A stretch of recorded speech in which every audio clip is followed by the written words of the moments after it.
Welcome back to the Economics of Real Estate. I'm Dylan Silbernagel. That's Matthew Gizzie. Every month we get together to break down what's happening in the housing market. We talk about prices, we talk about sales, we talk about where we're seeing trends. But Matt, what we also talk about is the outside factors that are influencing the housing market. We talk about government policy, we talk about what's going on in unemployment, interest rates, all that fun stuff. Buddy, how have you been? I've been good, man. I've been good. It's been a good summer. It's been a hot summer. Just got back from the cottage. Spent a Nice. couple of days up there. Closed on a property yesterday. Young couple looking to buy a property and fix it up. Put a basement apartment in. We were able to get them a bungalow in Newmarket for $700,000. It's big enough to potentially put a garden suite in the back with a side driveway because it is a corner lot. Still got to kind of talk with the city and see how that goes, but definitely some great deals in the market for those who are looking. I love that. Yes, yes. First, starting at the cottage, you're speaking my language. Been up Yeah. there for a week last week myself, hence the extra beard. I'm not ready to get rid of it yet. I love it too much. But yeah, man, there are tons of deals out there. It's a great time for buyers to be shopping. And Matt, I love how you always come from the perspective of how can I add value to this home, to this property? You and I have talked at length about the additional garden suite setups or adding a unit and the new rules that are changing around depending on the municipality that you're in, so that you can help your clients continue to build wealth through that property, which is fantastic. Um, I took a page out of your playbook a month and a half ago, helped a guy buy one down in the city, one of the best prices we've seen, and he's putting in a laneway suite as well as an additional unit in the basement. He's going to have 4 units by the time it's all said and done. He's thrilled. There's just a ton of opportunity out there, and despite it being a market where we can complain about how low sales are and how little activity there is, you have these kind of stories where you're truly helping somebody take advantage of what's going on out there in the market. And even though it may be slow, we had 3 home inspections happen last Wednesday on 3 different properties, 2 for sellers, 1 for a buyer. All 3 went firm. So again, if you're out there and you're putting in the work and you're talking to people and finding out how you can help them, there is business to be had for those realtors that are tuning in. We want to make sure that you are leaving with that, knowing that you guys can take advantage of this information that we're showing you and use it to help somebody.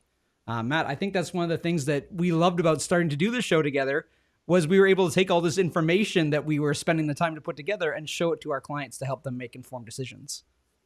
Absolutely. And at the end of the day, economics have a big factor on what's happening with the real estate market. And ultimately, government policies is what shapes. We are in the position we are today because of government policies, because of 100%. central bank policies. And, Yeah. we need to follow them and kind of look back in history a little bit and see the last time that this happened, what did the market look like? How did it play out? And how do I prepare myself to potentially take advantage of when ultimately it's going to swing to the upside? And I think there's a lot of people out there that are hoping for significantly lower prices in the real estate market. And the bulk of it has already happened. Could we Yeah. see another 5%? Yeah, absolutely. Could you negotiate 5% down right now? Yeah, Yeah. absolutely. You could if you've got some patience and you're willing to go look at a bunch of different properties. And when that right one comes up and you can get the offer, you can go into it. But I believe that we're starting to see governments. The big beautiful bill in the U.S. just came out, which is basically a bazooka of money that's Of going spending. to hit the economy, right? And I believe that, and we're going to get into it a little later, that Canada's going to do something the same, and a lot of places around the world are going to do the same. And that's ultimately going to drive asset prices to the higher side. And don't forget, municipalities need tax money, they need development charges. And all of a sudden, now, with sales so low, especially on the development side, and transactions extremely low, that's taking money out of a lot of municipality and cities' coffers. So they're in a position to not want that to continue for too long. And Yeah. ultimately, it's a Canadian story where they will prop this market up one way or another. Um, and we will invite more people to this country, and it will unfortunately always be uh, there'll always be more people than we're capable of building homes for at the end of the day. Yeah. Yeah, agreed. And like you said, there's a lot of things tied into our economy that are dependent on the amount of sales volume we're looking at in the housing market. The housing market needs to stay viable, and this is really the biggest slump we've had.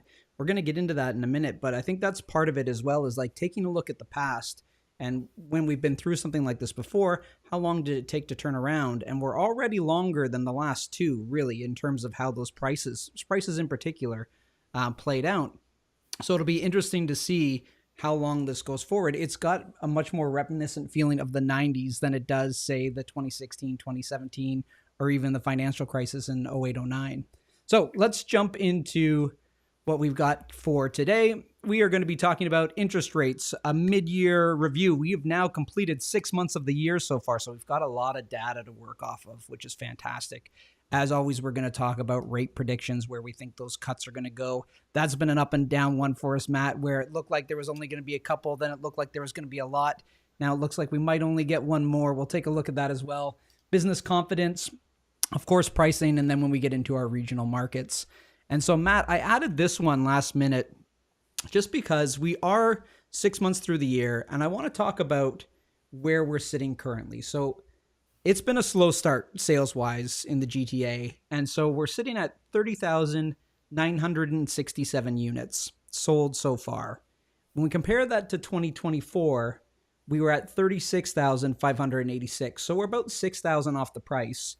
And it looked like 2024 was originally going to be the bottom of what sales volume was going to do. Everybody was predicting, Treb came out at the beginning of this year, predicted that we were going to rebound from that, and we were going to be at a higher number. I think they were predicting around 74, maybe 75,000 for the year of 2025.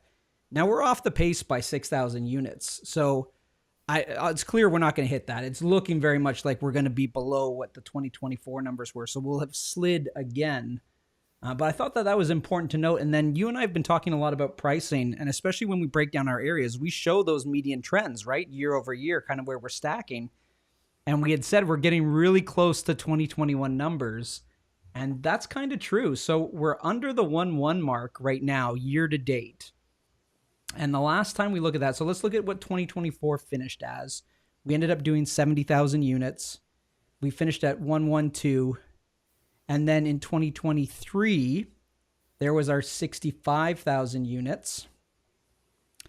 And we finished at 1126. 2022 was 119. And to get under the 1.1 mark, you have to go back to 2021. So we're right in line with what we've been seeing in the rest of our data as we look at the municipalities and different regions, as well as those median prices really started to get close to 2021 pricing. We're seeing that here in the year-end averages as well. Anything surprising to you in what we're looking at here? I think for 2025, Here. we're on pace to do potentially less than the 65,000 if we don't get a bump later on in this year. And that's ultimately going to come down to a bunch of different factors. If the job market can tighten up a little bit, and also how much money is pumped into the economy. But looking at where we were in 2023, we had May that had 8,000, June that had 7,000, and April that had 7,000. When you look at the statistics for this year, we're nowhere close to those numbers. So this will be likely the slowest year that we've seen since before 2011 by far. And just think about the amount of money that's not trading hands in the economy. And this is on the heels of a government also that cut the carbon tax, cut the capital gains tax, never put tariffs on the US. So all that additional money is not going into government coffers either. Yeah. Yeah, it looks like they're just going to have to do that much more spending, and we're going to rack up, a bigger deficit there. We'll get into that. We have a slide for that to talk about, because I think it'll be a global kind of picture of, they all get together. Let's face it, the G7, the G8, the G9, they all sit down. They're all on board of what's going to happen and how it's all going to play out.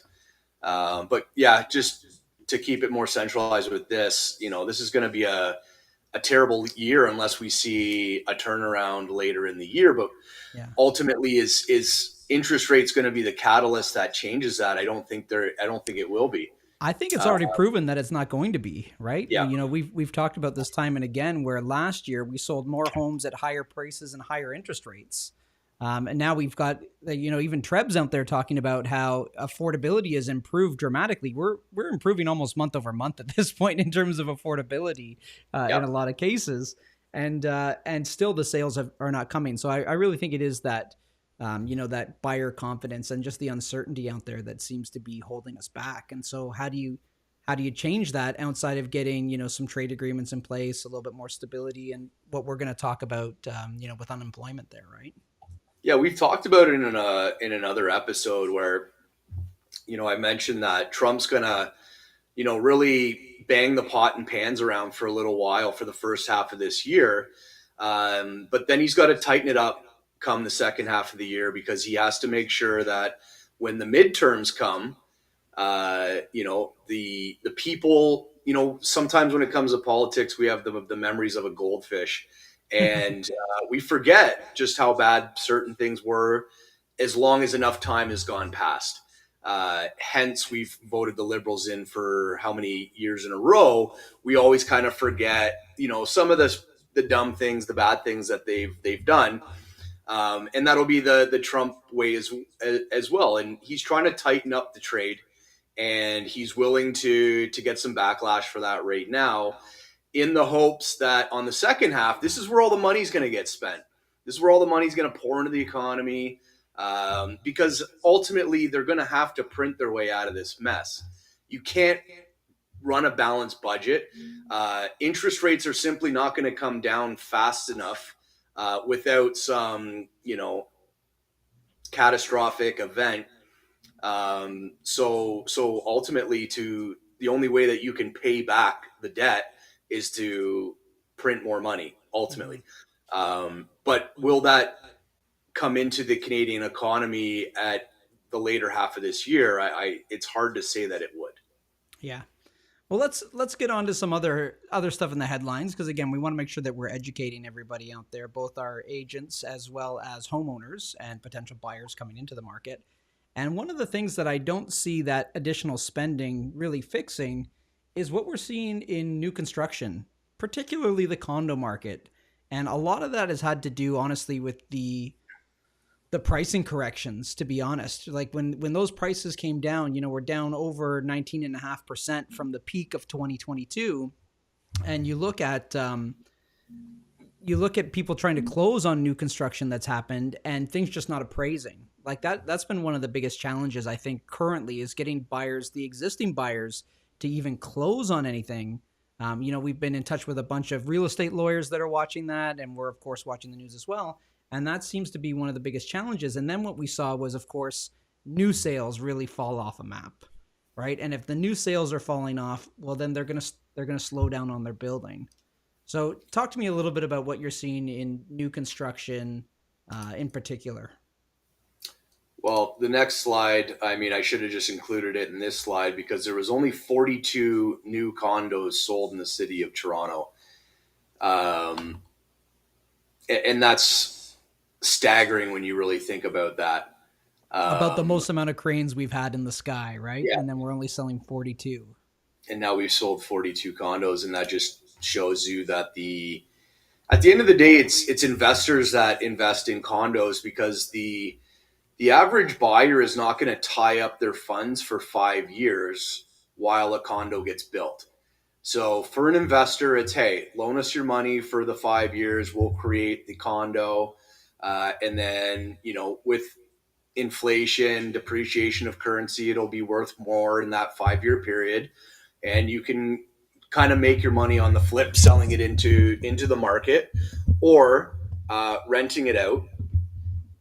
But you know, when Doug Ford came in and changed the rules to the rent caps in 2018, we had a huge amount of purpose-built rentals get built as well.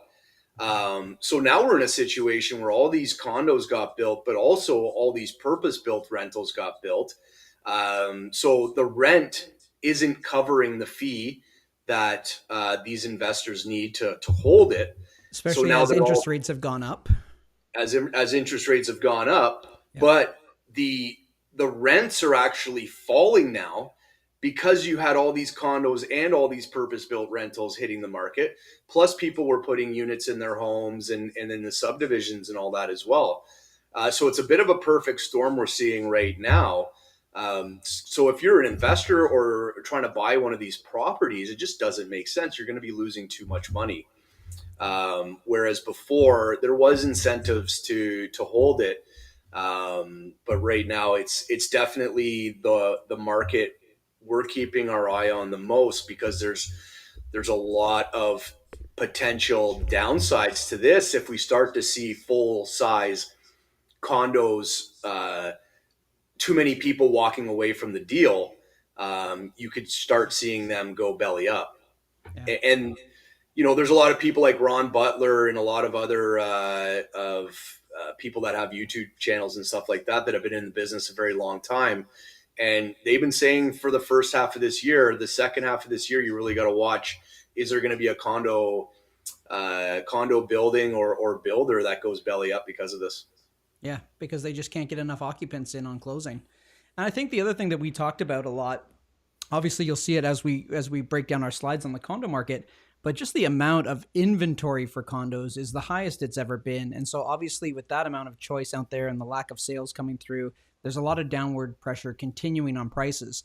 Now, when we broke it down and we started looking at comparable sized units, specifically ones that are more family sized, the larger 2 beds and the 3 bed units, they're not hurting as bad. They're down, of course, but they're still selling quite well and holding their value. It's really these investor built condos that we're seeing, particularly in the city of Toronto, that are flooding that amount of inventory, right? At the end of the day, there's a ton of condos for sale and it's still a concern, but it really is those investor style ones that make the stats even worse than they are when you start to break it down. But Matt, the other thing that I just want to mention for everybody out there is, you and I have picked at this a couple times now.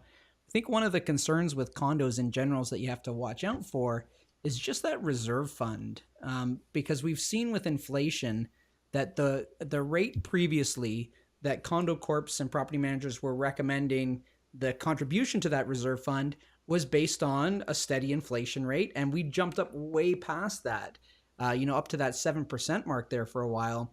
And so what's happening is that elevator that they had budgeted to replace, or the roof or whatever it may be, that reserve fund isn't built big enough for a lot of those potential repairs coming down the road. So it is something that you need to be watching out for, I think, in the condo market in general right now. Yeah, I think windows is the biggest thing. Windows for sure. The price of that, like, these places just don't have the money there.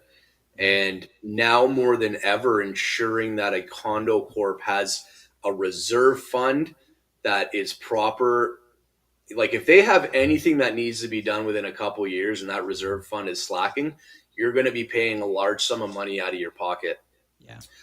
So ensuring that when you're putting an offer in on that, you're working with a real estate agent that understands the reserve fund, has the lawyers in place that will for sure. guide you on that as well, because that's going to be a problem. But also, going back to the municipalities, because they're not getting all these development fees, ultimately we might see the property taxes start to increase as well. Yeah. So, and then when you look at a condo, that's a double-edged sword now. You're getting the increase in the taxes and in the maintenance fees. So you need to make sure that the building you're looking at is well managed so that it lessens the blow significantly. This slide should also say property taxes, because I think that is something that we need to talk about in one of our next videos, because MPAC hasn't updated their assessments like they were supposed to in 2020. They put it on hold. We're still going on 2016 numbers. And so that's going to be rolled in for everybody at some point. And ultimately, that was the development charges that they decided to increase by 100%, 200%. Yeah. They went crazy on the development fee side. So now that has to scale back because builders are saying, listen, these are costs that we pass on to the buyer at the end of the day, and they can't afford to include these in there. So you Yes. need to scale them down. I believe they will scale them down. So really, how else are the municipalities? Municipalities can't borrow money, they can only raise it and use it. So either the services are going down or they're going to be asking for more on the tax side. I think that was very insightful, man. I'm very glad that we mentioned that today. And then one Okay. other thing to go back to that other chart very quickly, this was the one before that was, the amount of jobs. We had the most Yeah. construction cranes in the sky in Toronto. It was the most combined, like every other city in North America had less cranes combined than Toronto did at once, right? So that's going to be a lot of construction jobs that also feed into other jobs that are at risk here as well. Um, and this is kind of why we put that in there, because if we're only selling 42 Yeah. units Units, new units. in Toronto, there's a lot of jobs at risk there. Um, and at some point the government is going to step in because there's far too much that could go wrong in this sector, um, for I think for this all to really go too south. But there will be cracks for sure. Yeah. A couple takeaways there. I think it's anecdotal, but again, looking at that, I've got a few friends and people that I know that are either in new construction or whether it be working for the builder or just in the trades. And there's one guy that I see all the time that does concrete, and he's like, "Yeah, I'm off today. We're not pouring anything for now." And then I see him again, a month later. Yeah, off again. Still not pouring anything. Things are slowing down a little bit. I think that that's important to note. Watching the way this unemployment could hit us, I think, is important to note, and then definitely those property taxes or something just Yep. to kind of start being more conscientious about. I know in all of our offers we've got a clause in there that states buyers, sellers, agents, everybody acknowledges we are not in control of what happens with those assessments. But I think now more than ever, because we missed 2020's assessment, I think it's something that as agents we need to make sure that we're preparing our buyers for, just to be aware Yeah. of, so that they can budget in. All right, talk to me about this deficit. Well, we kicked out the last prime minister because their deficit was going to be 40 or $60 billion, something around there. Uh, and it was clear when they skipped putting out a physical budget uh, in the last couple months that it wasn't going to be too pretty, and they wanted to extend it out to the fall so that they could probably better dress it up. It's maybe on the low end going to be $80 billion deficit. I think that potentially it could be over $100 billion, just based on what we saw in the U.S., which the U.S. is going to be, I think it's $2 trillion over a Mm-hmm. 3 or 4 year period. So I think most governments around the world are going to be running significant deficits. Um, Again, to print their way out of it. That ultimately will go into hard assets like real estate. How long that takes to flow in is going to be dependent on how that money is distributed. Does it come through wages? Is it handouts? We'll kind of see how that plays out. But there's more, this just means more money into the system. So at some point, you're going to see the price of a hard asset like real estate start to rebound. Um, and this is what I loved about my clients buying this bungalow in Newmarket. Did it need work? Absolutely, it did. But there's a lot of people in the trades that are looking for work now who are willing to do it for a little bit cheaper than what we were seeing in the past. And then by the time they get this place all fixed up, they have 3 units to rent out of it. This money is going to start flowing back into the system, and we're going to see, those prices of those properties start to accelerate just because the value of the currency is being depreciated. All right. Talk to me about our interest rates as we sit here still at 2.75. What are we going back to right now? Yeah, we're going back to October of 2008. We're still that high. They're still a little bit restrictive on that side. But, I just don't know. We might see one more cut. Maybe we'll see two. But with the amount of money that governments are spending, that's going to increase inflation. You just simply can't get rates down to where we saw in the past unless something drastic happens. Yeah. So they're going to stay higher for longer. But like I said, I honestly think the fixed rates have bottomed. And I don't think they're going to get any cheaper. If we're staying the same course, if something significant happens and they need to get the economy going again, we go into a hard recession, then it's possible. But I don't see too much more downside to this market over at least the next 6 to 12 months. Yeah. And for those that are still hoping for that big price turnaround, when we saw prices going up like we did in the past, these are where the interest rates were. They're at 1% and below. And we're just not going to get back to that anytime soon, it feels like. And again, obviously 2020 leading to our 2022, that tremendous hike that we had, we're sitting down at a quarter of a point, right? In terms of the Bank of Canada. Same there in, 09 to 010. Sitting around that 1% as we ran up and dropped down right at 2016, where all of a sudden we were seeing almost a month-over-month increase on the Toronto board of 100,000. I remember at the beginning of 2017, we all looked at each other like, okay, this is getting out of hand. Something's going to break here. And sure enough, by April 2017, it did. Now, talk to me about the 5-year bonds, because now this is where we start to see more of a direct correlation in regards to our fixed rates. Yeah, we're starting to see, the bond yields start to tick up. Why they're ticking up is because there's not enough buyers for the debt. So they have to make it worth their while, which means, the interest that they make on the bond has to be a little bit higher. Now, the government of Canada, or the Bank of Canada took all the government debt on their balance sheet to drive interest rates down to zero, but they're still running that off the balance sheet right now. So they're not really in a position to start buying back the debt, the government debt, to help. Because by the central bank buying the bonds, it actually drives interest rates lower because there's a lot of demand for the bond. So they can get away with paying a smaller interest rate. But right now, there's just not a huge appetite for it at these levels.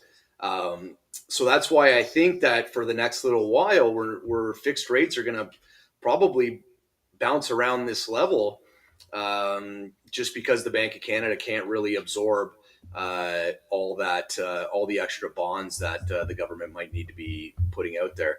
I think ultimately what might happen is the government might have to force pension funds in Canada to start absorbing the debt, and making it mandatory that they have to hold that on their books. Interesting. But that takes time to get through. So yeah, that's something we haven't heard yet. But then when it happens, it could take 6 to 12 months for it to get to that point. Yeah.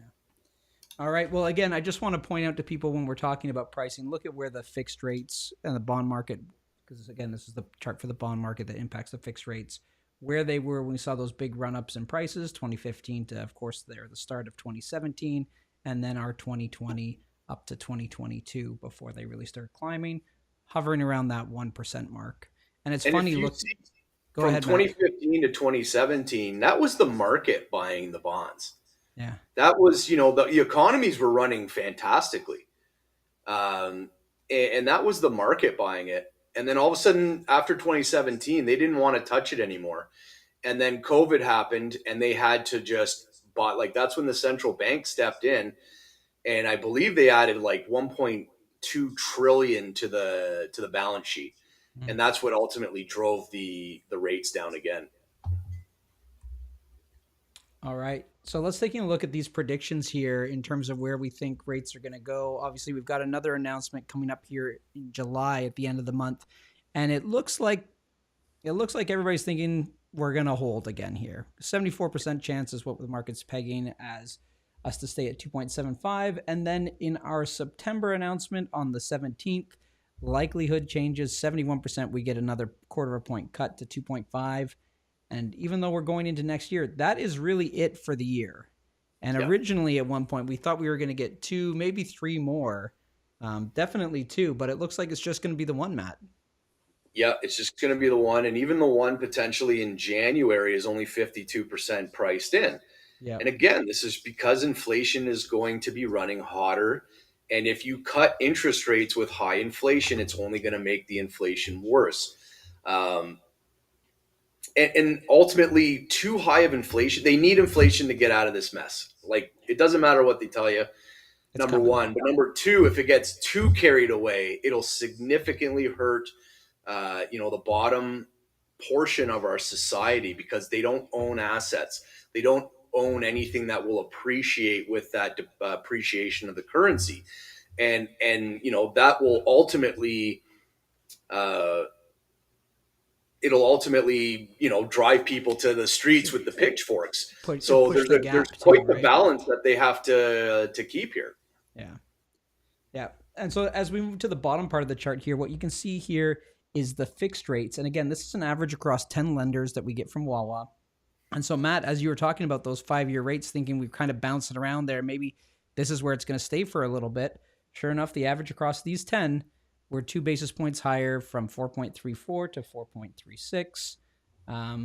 So, yeah, I think, I mean, that's what we're seeing. That's what the chart's showing. That's what Wawa's saying across all these lenders. Seems like it'll stay. Interesting enough, they are dropping.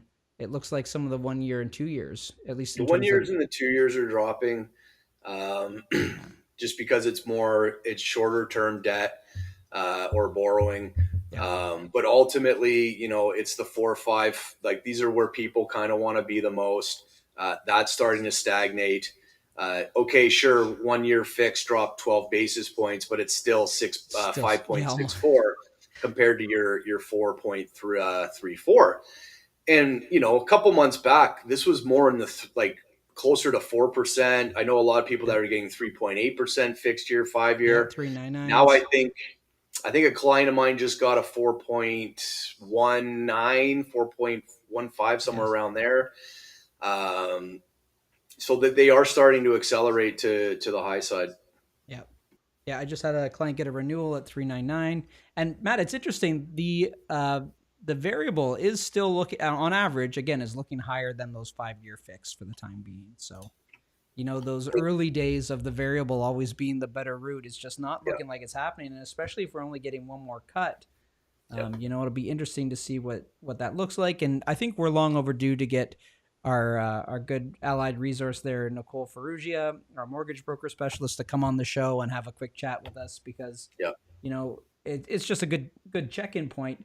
But what she brings to the table a lot of the time is the discounts that a lot of these lenders are giving off of those rates, and she likes to give us a heads up when she sees those discounts disappearing. So you start to pay attention to where the next move's going to happen because the banks already know and they're pricing that in based on the discount that they can give. So Yeah. yeah, I think it'll be good to get her back on. All right, let's talk about business because we want to talk consumer confidence and we want to talk about how business is doing. And Matt, I'm going to spoil it over these next couple of slides. Small business is actually turning it around a little bit, much more favorable than we were earlier in the year. So why don't you talk to me here about this 12-month and 3-month kind of outlook that we're seeing in regards to small business? Yeah, at the end of the day, if you're looking at the dotted lines there, this is kind of the 12-month historical average. And then the lighter dotted line is the 3-month historical average. So you can see that we were well below it, but like we went down to 25.5 on this Yeah. chart. And, this was when the tariffs came in. This was when Trump was, beating his chest and showing in everybody who's boss. And so there was a lot of fear in the market of just how bad this could tank the economy. But what we've seen is that the world economy is still chugging along. It's still operating at a decent pace, and we're starting to see businesses' confidence start to skyrocket back up. And if we keep going on the pace that we're going, we should be back to historical averages probably in the next couple months. And then with all these bills coming out, with all the spending, that should raise it up even more because they know that hopefully the economy will be running a little bit hotter than it is now. And you can see these past drops in these recessionary periods, right? Yeah. Where we were seeing them really come off, and that's what we're just coming off of with that just sheer with having Trump in there. And that's why we bring him up so much, because interest rates are coming down, prices are coming down, uncertainty is the big factor. And who's the king of uncertainty but our neighbor to the south there right now, right? So Yeah. he does come up. And so now let's talk a little bit more about our small business, our importers, exporters, and their outlook. And again, as you can see, we're starting to turn around, Matt. Yep, everything's starting to look good. They're not as worried about the tariff. They do believe that this is just going to be a little bit of short-term pain. At the end of the day, will there be tariffs left over? It's very possible that, you know, companies around the world or countries around the world are going to have to pay a fee to transact with the, with an economy that buys the world's stuff. And at the end of the day, the U.S. is in considerable debt. And let's face it, if the US didn't get themselves into so much debt, a lot of that money flows throughout the world and benefits a lot of other countries at the end of the day. Let's be honest with that. So for them to say, hey, listen, you know what, everyone's got to pay a 10% fee or something like that to transact with us or send us your goods, it's not a terrible thing, because if the US is still clipping along and buying, that's great for our economy. That's great for a lot of other economies around the world. Just so as long as it's not 50% or 30% or something like that. But I think Yeah. there will be a small fee. And I think what we're seeing here is that businesses are okay with that. They're willing to eat it. And that's a good thing for the economy for sure. No doubt. And what you're saying makes sense. But then I started to getting into grounds of like, okay, if I've got to make sure that you're floating, because you're all your spending does help the world on a big scale, because you are one of the biggest buying economies. Then I start to judge though how you spend that money. And I was looking at a fantastic video last night on their new aircraft carriers and just their military budget in general. I'm like, well, hey, if we're going to make sure that we give this to you on so you can fund everything, maybe spend it a little bit better. But you know what? For those aircraft carriers, they get a lot of that material from all over the world. All It's companies true. all over the world are building little pieces and little parts Yeah. for that ship, and it spreads a lot of the money out there. And if it wasn't the U.S. spending all that money, who would? Yeah. And Maybe China, but I know we're China, getting off track here, but yeah, I think there is an element too where in recent times, especially as we're so dependent on trade, and we've seen what a disruption to the supply chain can do as we went through COVID. We made, I think it's been a joke for a long time now about America being like the world police, but those aircraft carriers and those military operations that they do run, they do keep trade lines open as well, they when do. there are other conflicts. So there is something to be said about that. I know we're way off topic now, but Yeah. there is something to be said about that. All right. So this is an interesting one. We've talked before where we want to see these numbers in terms of small businesses, their average price plans for the future in terms of the cost of their goods, as well their wage plans. We want to see these together. Times are good when they're together. Times are a little bit tougher as we see them spreading apart. And that was the track that we were on at the start of this year. We saw a big deviation in terms of what they were anticipating the cost of their goods were going to be and their future plans for being able to pay everybody. And so now we're starting to see that come back together, Matt, which I think is fantastic. Because again, you look at the numbers that we had in April. Look at how close we're coming back together now in our updated numbers of June. This is way better. We're jumping from 2.2 to the gap of 3.5. Now it's 2.2 to 2.9 in terms of that percentage change. Much better. We're correcting here. Yeah, at the end of the day, the economy was running so hot when the pandemic kind of opened up again after the pandemic, because of all the money that was in the system, and we couldn't hire enough people. We couldn't find enough people to fill all these vacancies. So ultimately, it drove the wages up, which drove prices up. It was ultimately wages and excessive money in the system, which drove both of them up. But what we saw with the big uptick in April was the tariff problems. It was like, oh, if we're going to have to spend another 50%, 20, 30, 40, 50% on products to go across borders, this could really start to drive in the cost that we have to give to pass on to the consumer. So we got as high as about 3.5%. with wages falling, because we're seeing a lot more. We're shedding jobs now, not trying to hoard them. So wages were on the way down, but now because the tariff talk is starting to roll over, we're starting to see the expectations of future prices go back to the historical averages. Yeah, absolutely. Okay, so let's jump in here. And I think it's great coming off the positive news that we are seeing in the small business department. Um, but unemployment is something that we need to watch as well. And again, for those of you that tuned in because you want to hear what's going on in the real estate market and talk about housing and the numbers, we love that stuff. We're dying to get to it.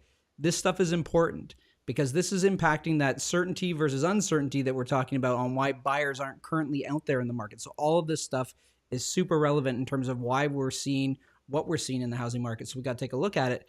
And here we're seeing another uptick in our unemployment rate here. And so Matt, I love that you added in the cities that we're looking at here in the change from May of 2024 to 2025. But talk to me a little bit about where we are now, because I look at this and I see we're as high as we were in second half of 2016. It looks like. Yeah, probably 2016. Yeah, 2016, mid 2016. You know, we're starting to see the job losses pile up, how much higher they're going to go. This is ultimately what you want to look for. When this number actually starts to stagnate and start to roll over to the downside, this is what's going to bring a little bit more confidence into the market. We don't know how much more we have to go on the job loss side. That's ultimately going to be how many defaults there are, how many businesses go under. If consumers really start to tighten up their belt, we're hearing about layoffs all the time in the news. So this is something you have to keep an eye on, because if people don't have jobs, they can't spend money into the economy, which slows it down significantly. And that's what we're seeing right now, because the governments really haven't stepped in with the bazookas just yet. But as an investor, this is definitely something you need to keep an eye on, because it dictates the strength of the market. And if we look at kind of the cities where we're seeing it the most, it's Windsor and Oshawa. Yeah, That's your automotive sectors, right? Yeah. And then even Toronto. Toronto's at 8.8 percent unemployment there. It's quite high, and even Barrie. Barrie saw a significant uptick as well. That's a big increase from just around 6 to 8.4. Yeah, and it's these are all areas where the housing market's going to struggle a little bit. If some of these areas, like let's say Ottawa, it's 5.8%. It's less than the national average. And for someone like myself who invests in Ottawa, I've seen that market hold up quite well. Prices are not continually falling as to the degree that they are in Toronto. And a lot of that has to be because, well, a lot of people work for the government in Ottawa, and the government's not laying off right now. We'll see if they start trimming some of the fat later this year. But yeah, it's interesting to see, those real automotive sectors are really taking a hit there, and their real estate markets will feel the effect of that for sure. Yeah. And seeing some opposite movement in places like St. Catharines and Niagara right now, actually decreasing their unemployment rate, as well as Regina, Victoria, Hamilton. Yeah. Interesting. A lot of people moving out east and bringing jobs with them, right? If there's still a lot of people that can work from a computer or work online, they're going out to there, and I wonder if they're being classified as employed in Regina, but if they work on Toronto, I don't know how that works, but maybe. Yeah, good question. All right, let's start getting into some of our market data. Again, as we take a look at all regions here, we started off with this about the condo market, just record highs in terms of active listings. So this is available inventory. It has a downward impact on pricing. Buyers have more choice. They have more negotiating power. And we've cleared the 14,000 units now. I love that you updated it here, right? Pretty much to yesterday, July the 8th. Yesterday, yeah. So that's just on a big increase. When we're looking at now condo, apartment, and townhouses as well, Both condos looking in Peel as well, an all-time high. No doubt that we're seeing that softening there in the prices. And this chart, Matt, we've just seen this trend across the board when we're looking at sales volume. Now we're specifically looking at condos and condo towns, but well below where we're expected to see. It's just unfortunate that that's where it is, but that's how the year has gone. So let's roll over to York here and the freehold and take a look at what we're seeing for the month of June. Not much movement in median price. We're up that 0.2%. We were hovering at right 1,299 back in May, 1.301 so far for June. The transaction volume again down. It's not too uncommon to see sales slow from May to June. That really isn't that abnormal. We see that on a lot of the year-over-year charts. But because we're so backlogged in sales, it is disappointing to see that continued to drop. We would have liked to see even marginal growth there, especially if we're going to turn this thing around for where we're going to end up at the end of the year. But we did see a slowing there in new listings. We're down 12% for our new listings. Median days on market just up slightly.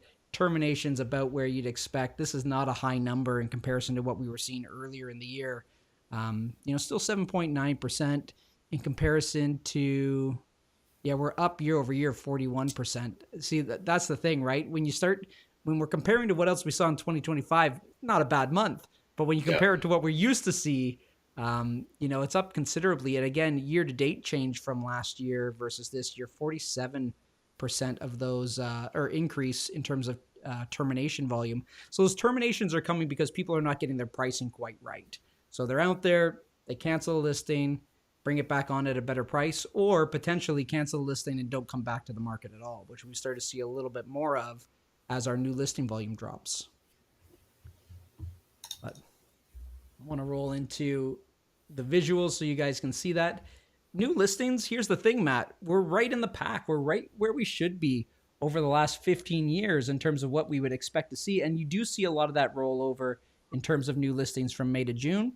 Totally normal.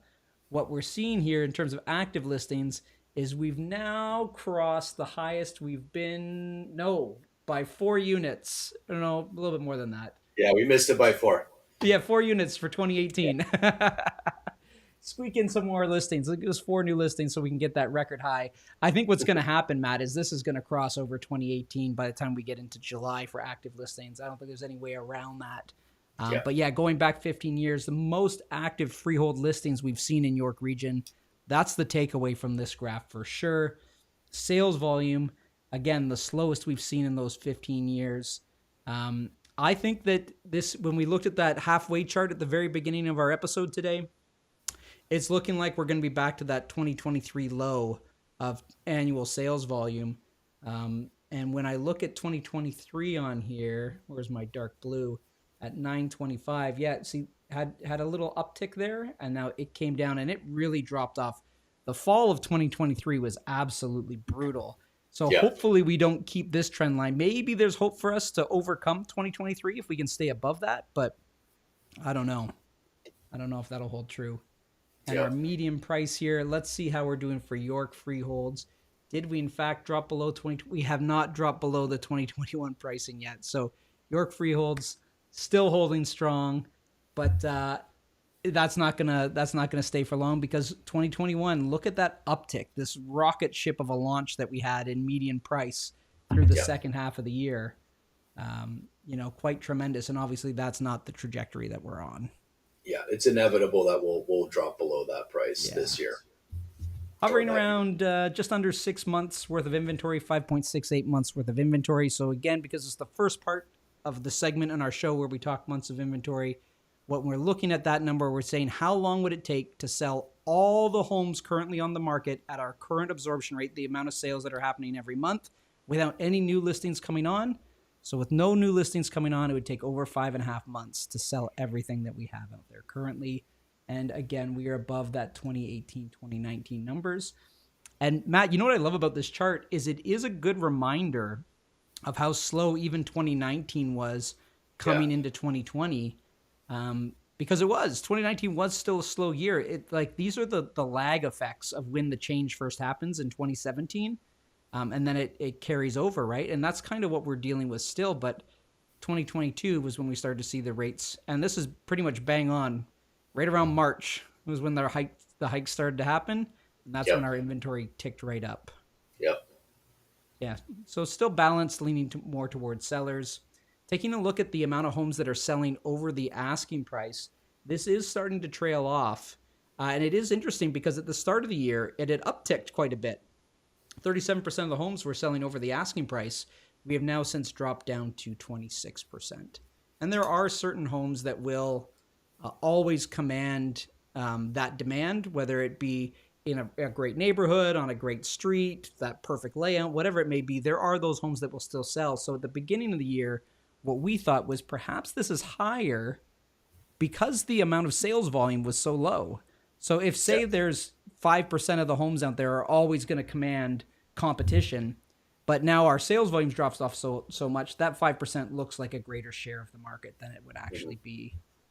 But we're still selling the same amount of homes, so maybe that theory's flawed because we are dropping back down to 26%. Who knows? Who knows? Matt, why don't you take us away in terms of where we're seeing a lot of this growth happening? Not only now our sales pockets, our ranges there, but also our active listings. Yeah, I think the biggest takeaway from this chart is going to be the active listings over 2 million. Yeah. You've got over 1,063 active freehold listings with only 75 selling. Um, so there's a large buildup of ultimately overpriced properties in that range um, that people just aren't willing to pay for at this time. We can see that the active listings where we're getting the majority of the sales is between a million and 1.5 million. Yeah. Um, and we don't even have as many active listings in there, not even close, like, well, off by about 250. But and it's stuck out to us for as long as we've really been doing this show. The high end market is just piled up and piled up and piled up, and we're not seeing anything close to enough sales to kind of absorb all those homes that are on there until they keep pricing themselves a little bit lower and getting down to where buyers are comfortable with the price. Yeah.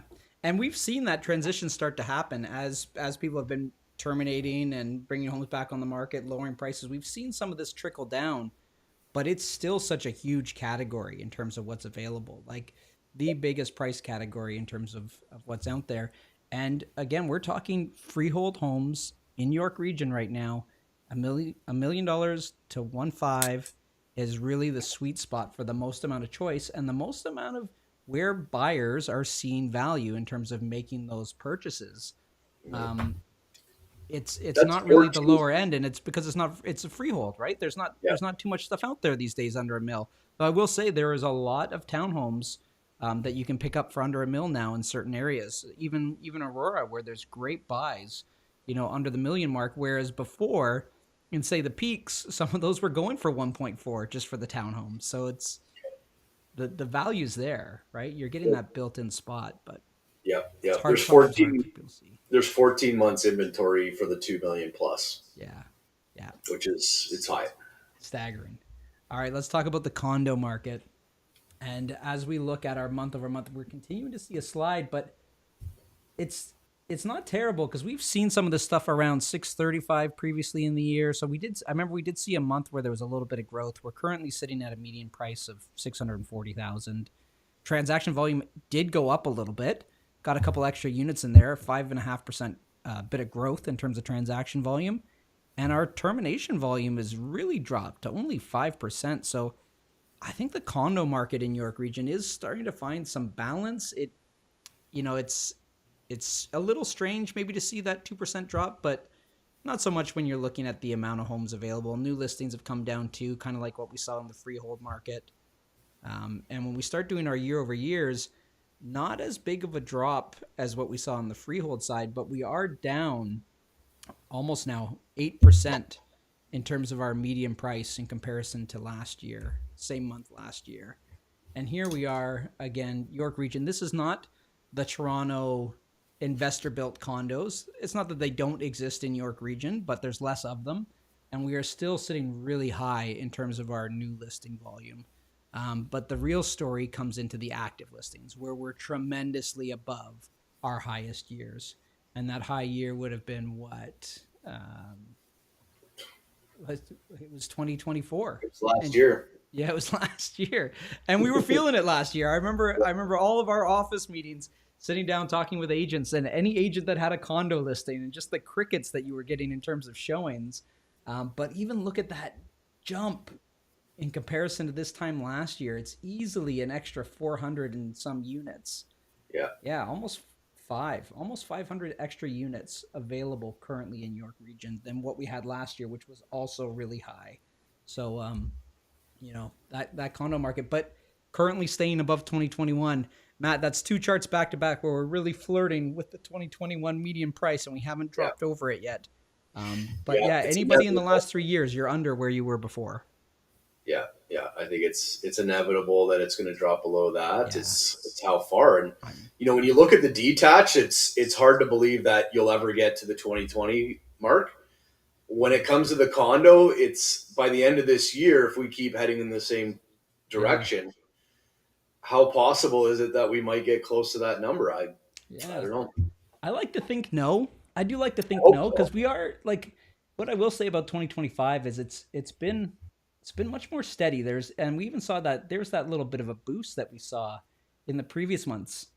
Mhm. Um, so it's interesting to see, but I don't know. It's possible, like you said, in comparison to the detached graph, it's much more likely that could happen. On the detached side, we don't really see it. Months of inventory, we're over 7 months worth of inventory now in the York Region condo market. So yeah, tons of choice out there for buyers and sellers. Buckle up, make sure that you're prepared, and you got to price it right. Yeah. New market freeholds. Again, Matt, this is where your buyer found a nice opportunity last month, and where there is more opportunity out there. And funny enough, look at this.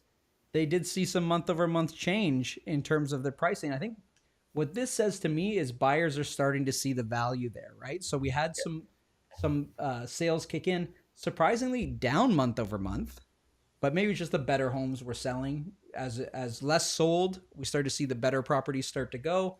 So we see about that 6% bit of growth in median price. Transaction volume down 17%. Terminations up 10. It's getting close. They're still adjusting, but look at this one. Year over year change in terms of that termination volume in new market freehold housing.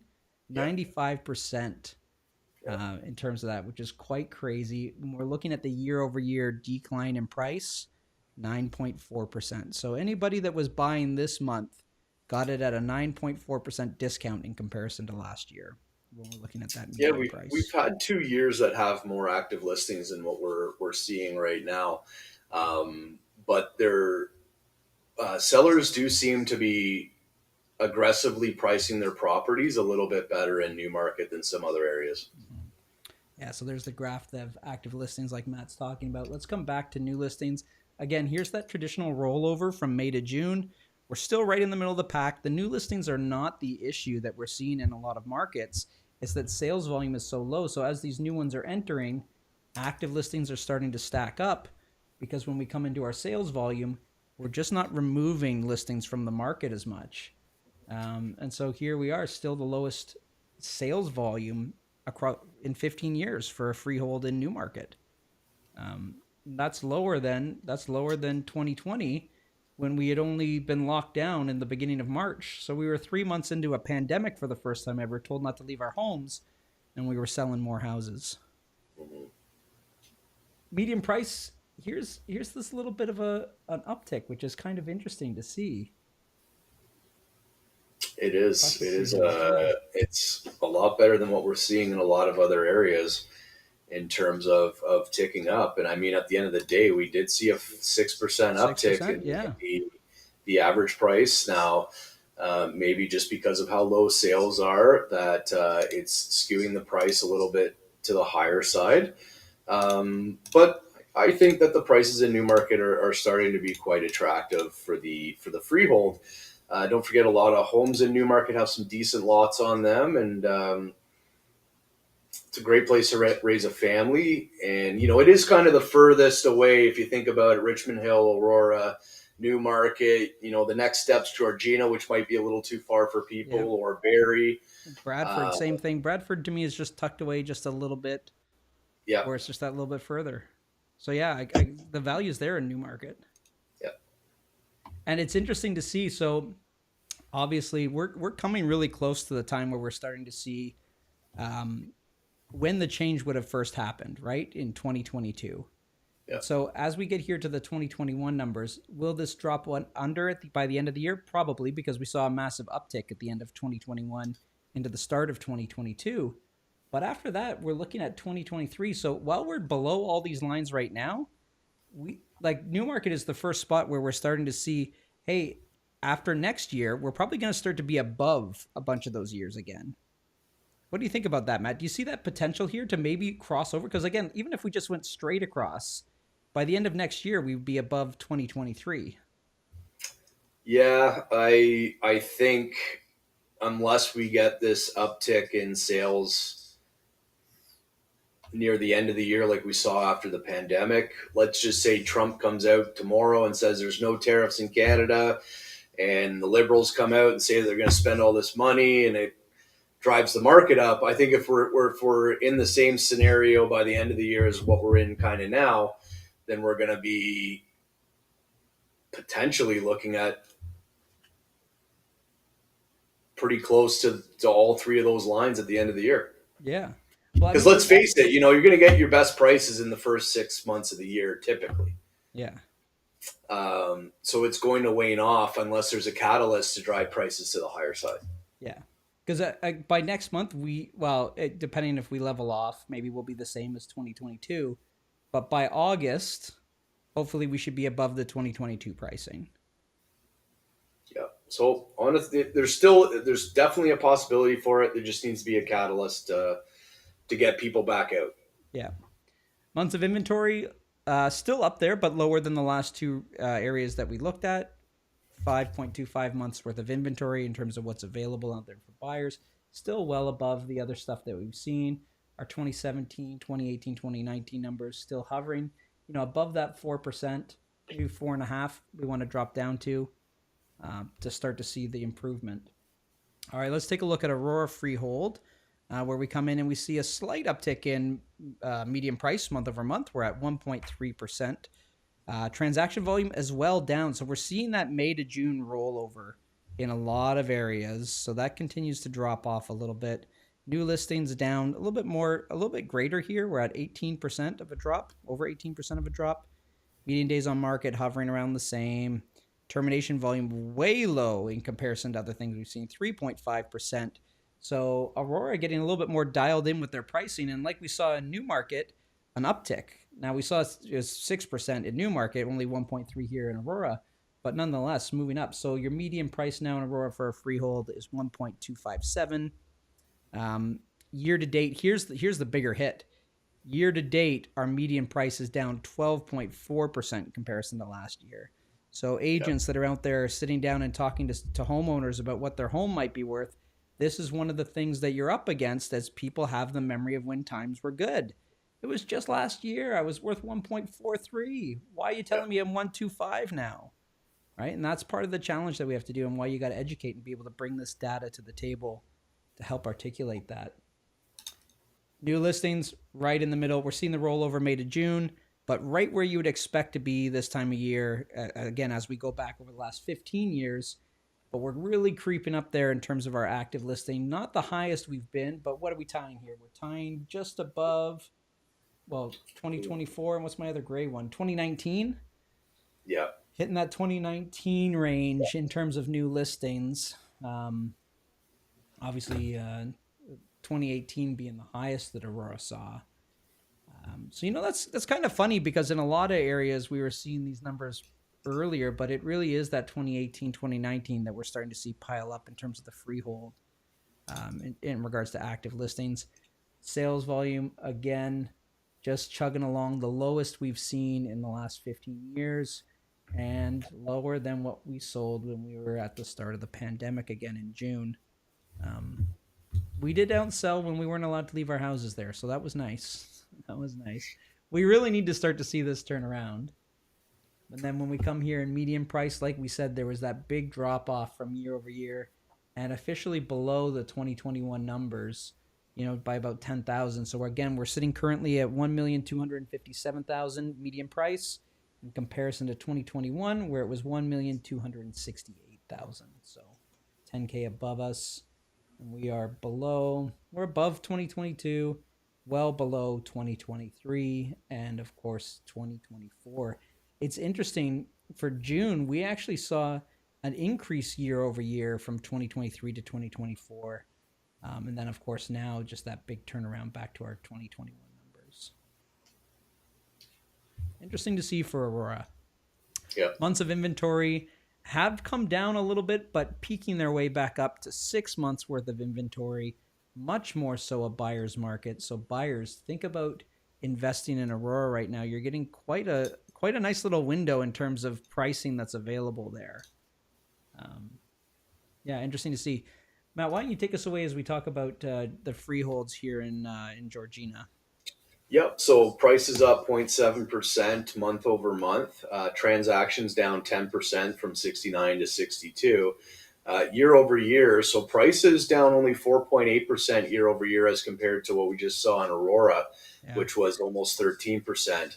But transaction volume year over year, this is the first time we've seen a positive for this. Yeah. And again, I think it's because the further out you are, the more impact you have on, when prices come to the downside. So they've really already felt kind of the bulk of that potentially already. But interesting enough, like if you look at the termination volume, it's actually up 62%, Yeah, it's interesting. which is quite high. But median days on market down 26% from 23 days to 17. So there are a lot of metrics that are kind of going in the right direction here for Georgina, but they're still not out of the woods fully just yet. Yeah, they're almost, some of those stats are a little at odds with themselves. They're kind of contradicting each other as we start to see sales volume and price kind of go in the right direction, but terminations being up so high. I mean, maybe it was those terminations that led to the change that we saw in sale and price. Yeah. Ultimately, at the end of the day. And what's different from all the other places we've seen so far is actually, I can't see if that's a mark on my screen. No, there was one month. It's very, very, you can't see it. Yeah. It looks like it's pink. What is it? Am I just seeing things on my screen, or was there 2017 had 273 new listings? So there is a very faint line above that, but a lot of other places are kind of in the middle of the pack for new listings, but this one's at the second all-time high. Yeah, Georgina's high for new listings. I mean, it makes sense though, because their terminations were up so high. So it might not actually be that many more entering the market so much as it is there's just a ton of terminations and new inventory coming back in. Because you're right. It's very at odds with everything else we're seeing in the surrounding regions and municipalities. For this to break the trend, like they're going lateral instead of rolling over like we saw, and they are the second highest. So it's got to be those terminations that we saw there in Georgia. It's interesting. And then active listings is the second highest. There is a line above that, which was in 2017. 2017 had 393 active listings. We have 357 now. So they're still sitting at 15-year highs for active listings as well. But their sales are right there with a few other years. So Georgina in 2022 saw very low sales. 2017 and kind of 2018 at 65 there. So they've been in this neck of the woods before, whereas we're seeing in a lot of other areas, these are legit 15-year lows. Yeah, it's interesting to see. Like you said, there's like 4 other years kind of around where they've been, where they're like, we've seen this before. And then prices are very tight compared to where they've been, at this time of the year. and that's the thing with the outer regions is, yeah, you'll have that one year which you saw in 2022 when prices spiked up considerably higher. Mm-hmm. But for the most part, if you look at the last 3 to 4 years, prices are between what the high end was 848 and the low end is 785 is now. 801, Yeah. or sorry, Oh yeah, yeah. 785, which is 785. now. Like this is right here. These 4 years are all really bunched in tight. Like you Yeah, said, again, you remove 2022 because it was a peak. Get rid of that 848, and we're only going to 825 from our current 785. So we're talking about a yeah, spread of 50,000. yeah. Um, And you take out that the beginning of 2022 when things got a little extended. yeah, I mean, look Typically, at this that, right? market's quite tight, right? So, Yeah. where we're seeing some bigger divergences in the Newmarket, York region, and Aurora area, it's quite tight here. Yeah, yeah, fair to say. And yeah, And then go the ahead. months Not of bad. inventory, we've been higher quite a few times actually in the past. So it's not new territory for Georgina, but it is working its way to the high side. So it's always possible we see this continue to uptick, especially if sales start to decrease as the year goes on. It's interesting to see this articulated so well, like visually represented, as we just kept moving closer and closer to a seller's market, all the way from 2011 down to the beginning of 2017. It was just like less inventory, less inventory, less inventory, higher prices, higher prices. This is the seller's market that we were just traveling to over all those years. Yeah, And then the big correction happened, and then we traveled back to it. Big correction happened, didn't travel to it. We just jumped right into it. yeah, Correction happened, traveled down to it. yeah. Inflation really kicks in, and then we're just kind of bouncing around a little bit. But it is like, look at this in 2020. There was no travel back. It was just like, okay, we're No, moving towards the seller's right, market. We're in a seller's market. yeah, we're in it. Teleported right in. Why don't you keep going here with the freeholds Yeah. in Simcoe? So Simcoe, just a slight decrease, 0.3% month over month, and even year over year, just a Yeah, maintained. 1.2%, which is very tight. Like we're not seeing that in a lot of other areas, especially closer to Toronto. They're starting to get hammered quite a bit more here. Now sales were down 10.4% year over year, but month over month, we saw two Steady. extra ones Yeah. happen. New listings down 8.5%. Month over month, just 7.9% year over year, which was good. And then their median days on market and termination volume haven't moved significantly, just an extra day for the days on market from 22 to 23. And then the termination volume just increasing 8.4% month over month and 27.9%, which is a little bit high, but a lot less than what we're seeing in definitely other Yeah, for the markets. year over year, that's not terrible. It's not terrible. New listings are a little bit on the high side um, as compared to some of the other places Yeah. or other times. Yeah, we're Starting not to in the middle of roll the over. pack here. We're definitely at the top of it, right? We're at the top of the pack, but it does look like it's starting its rollover. But active listings again, still very high Yeah. compared to the other ones last year. So these 2 years have really created a gap from the the rest of the years. Sales volume sitting down again. It's starting to work its way up. Where a lot of other places we're starting to see a rollover. We're starting to see some stagnation there. So maybe it'll continue in that path for at least another month or two. But ultimately, as you work your way through the end of the year, this is going to roll over potentially to the downside Hmm. to finish off the year. But hopefully, in the next couple months, it finishes a little stronger. And then And real price quick, Matt, wise, I'm just gonna jump in because I got to make a quick correction on our slides here. So yep, our overall market here that we're talking about is Simcoe freeholds, which is what we have here. yep, But just for our first two charts, I want to let everybody know we are looking at condo apartment and condo right, townhouses, which is why we're seeing it be just that little bit higher. Same with the active listings, condo apartment and condo towns. We just got the wrong slide in there mixed up because we're guys, our slide deck is like 128 pages. So when we're putting it in, sometimes we get them in the wrong spot. Sales yep, volume does come back to our freeholds. And yeah. again, this is kind of what you would expect to see.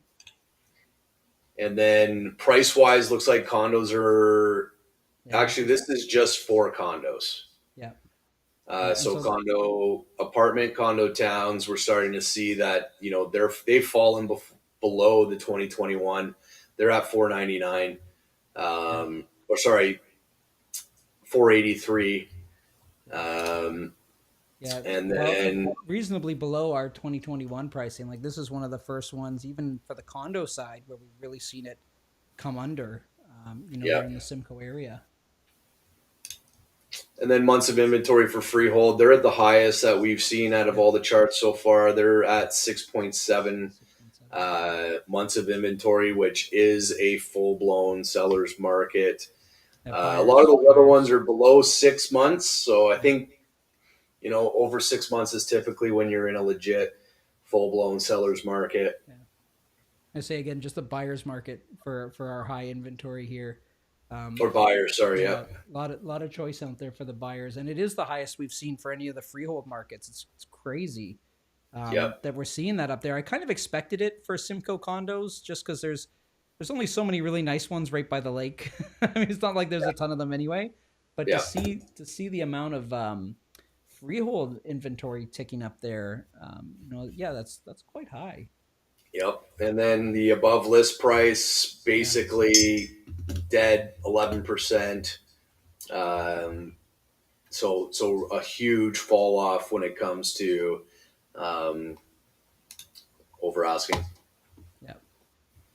And then Very Barry Freehold. specifically. So Yeah, it's funny, you look at those charts and then you come here and it's Barry Freehold up. Prices are up 3.1%, yeah. sales are up 2.1%. Year over year is only down 3.2% for the median price. And then transaction volume only down, 10% from last year. So these are not like alarming, staggering numbers that No. that we're seeing here. But when you do look at the charts, you start to see some of the pain points that are there. Termination volume up 14.6%, which is not as staggering as what we've seen in some other places. And then median days on market's fallen from 22 days Yeah. to 19. Not bad at all. Not bad at all. And again, right back into the middle of the pack for new listings there. Middle pack new listings, active listings still had 2 years that were significantly more. We're probably going to peak out if we follow some of the patterns from before this month. Yeah. So July should be the peak for the freehold, and then it will start to roll over as it typically does. But again, sales have just been consistently flat So flat.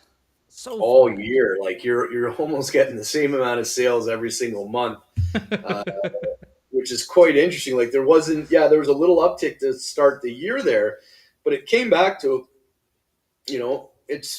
it looks like a pretty flat line. It might be moving to the upside a bit. Yeah, just like that marginal like Yeah, 1.5% and stuff like that. It is but pretty. that's extremely consistent sales month over month over month. So that's very Yeah. interesting to see. Oh, I want to go And back then here. Yeah, three price, 3% month over month is what we saw in terms of the right? price growth there for our median price. Sorry, but to go back to sales volume, that 2% increase, it's just 3 units, right? And I think that's why we see such a flat line. Like if you're marginally adding maybe 3 units a month, that's about that's about what it looks like. Yeah. And then median sale price, we've dropped below the 2021. Actually, no, we've tied 2021.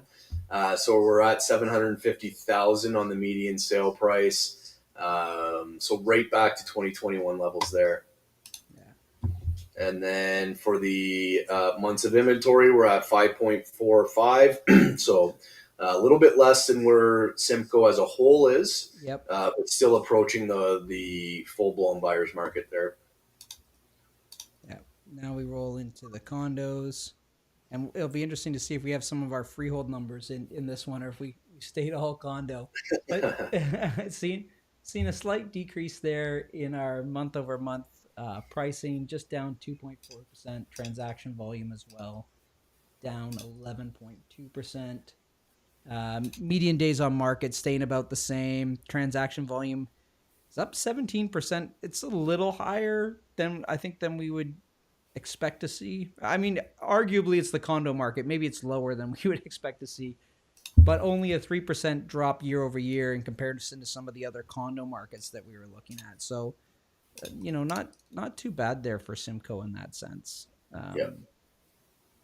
Obviously, our new listings, we're seeing that same rollover. There was a decent amount of termination, so it makes sense that this is a little bit higher than normal in terms of being in the middle of the pack.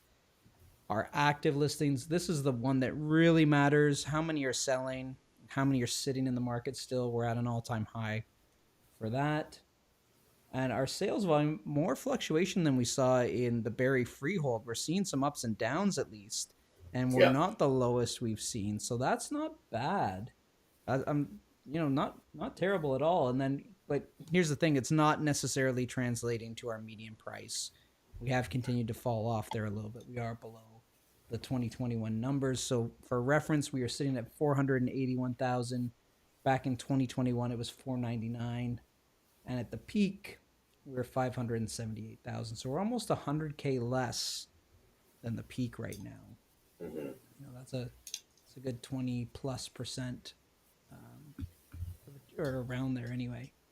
And yeah, just a steady increase in our months of inventory. We're now at 9 months of inventory, well into a buyer's market. If you are a buyer considering the condos in Barrie, not a bad time. You know who this speaks to me, Matt, is our downsizers, right? And when we talk about condos in general, one of the things that can help the market rebound, and one of the challenges that we'll see, as we haven't built enough family size condos in general. There's so many that were built for investors or starting out families, but we have a lot of seniors that are ready to retire or beyond retirement even, and they don't want their full sized property anymore. They don't need the big detached house, and they don't necessarily want to leave their area either, right? So that's where condos come into play. But one of the biggest challenges we see as people that as representatives that help those people make the decisions, when we're out showing them, they're like, I can't move from my house to a shoebox. I'm not bringing all this stuff with me. I'm getting rid of the stuff, but like still need some space.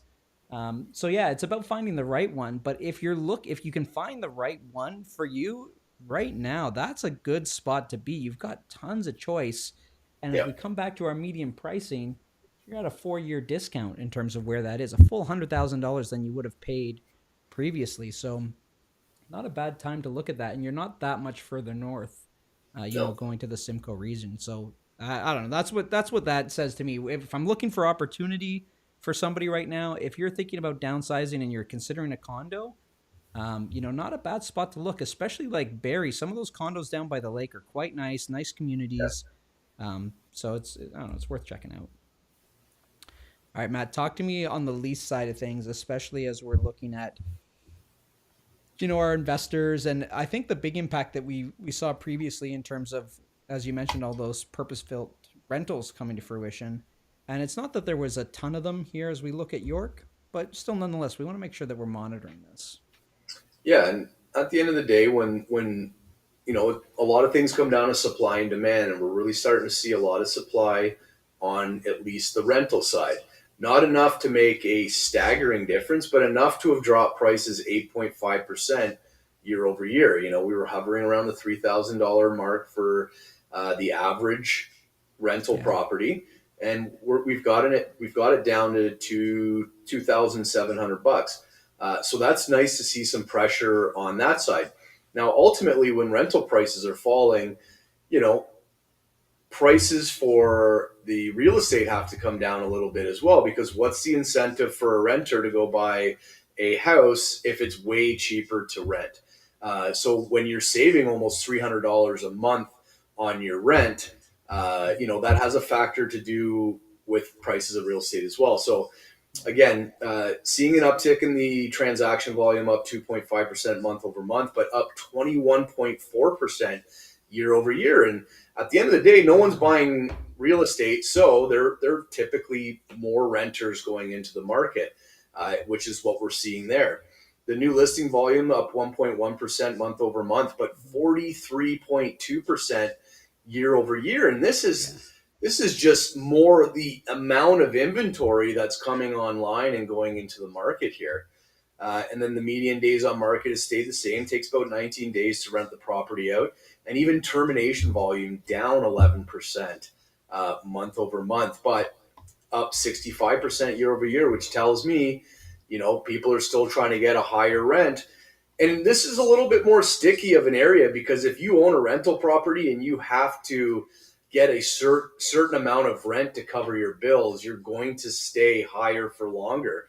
And maybe we're getting into that situation now where, prices have come down $300. We're getting close to where uh, rents are going to potentially stabilize. Yeah. But yeah, like this is the interesting part. You look at new listings, you're like, holy smokes, there's so many new listings there. Then you go to active listings, you're like, wow, like it's piling up there.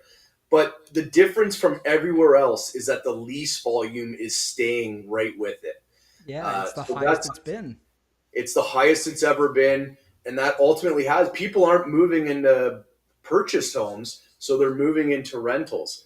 And with the price of rentals falling, it's more of an incentive, and it's a little bit cheaper um, for them to do it that way. And then when we look at price, we're still way above where we were in 2021, which was $2,400. Whereas 2025, I don't know why it says 2,650. Oh, this is still May. So we would be a little bit higher on this side. Yep. What was Because 2021 was the yellow. So yeah, it's roughly around the same distance on this chart. yeah, it's be Um, hovering around here. but when we look at the months of inventory on the next chart, it's only 1.68 months. So even though we have this huge influx of new listings, huge active listings sitting there, they're getting absorbed quite quickly. Yeah. And this is of all the market segments we've looked at, this is the most competitive is the rental Yep. market in York region right now. Yep. Below 2 months worth of inventory.